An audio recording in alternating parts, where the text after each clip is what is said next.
Tragedy strikes every year, the invisible killer that sends tens of thousands of people to the hospital. Well, joining us is Laura Kondor, Fire and Life Safety Educator for the North Charleston Fire Department. Good to have you back. Thank you for having me again. So we were talking about the invisible killer. What are we talking about?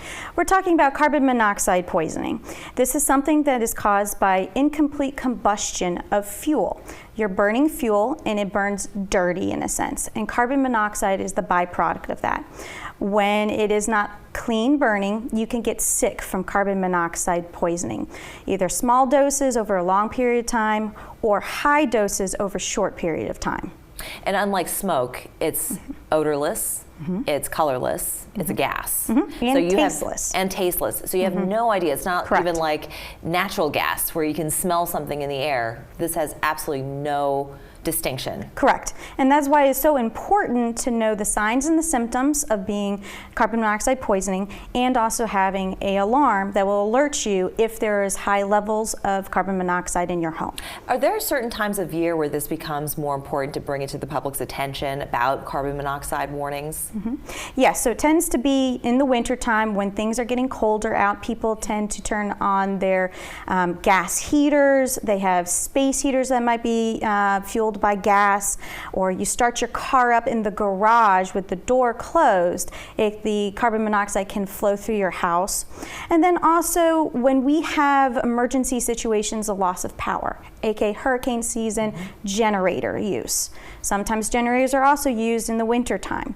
So you have to be aware, if you burn fuel in your home, wood, gas, propane, kerosene, or you store your car in the garage and start it in the garage, you need a carbon monoxide alarm. And that's what these are right here. Correct. So tell us more about this. So this Sure. looks like a very simple little gadget. You can just plug it into your wall. Correct. How does it work? So the carbon monoxide alarm, one, you want them on every level of your home and closer to your fuel source would be. And then you can have your single carbon monoxide alarm or a combination with your smoke alarm. There are two choices. If you do a single carbon monoxide alarm, you can have a battery-only smoke alarm, which is featured right here, or you can have a dual plug and battery backup carbon monoxide alarm. Now, I know that they say that you always need to check your smoke alarms, make sure that the batteries are working, that it's operational. Sure.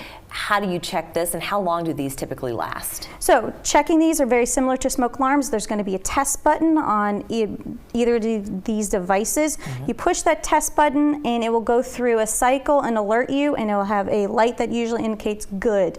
If there's red, it usually means bad. They also have alerts on it that will tell you end of life use.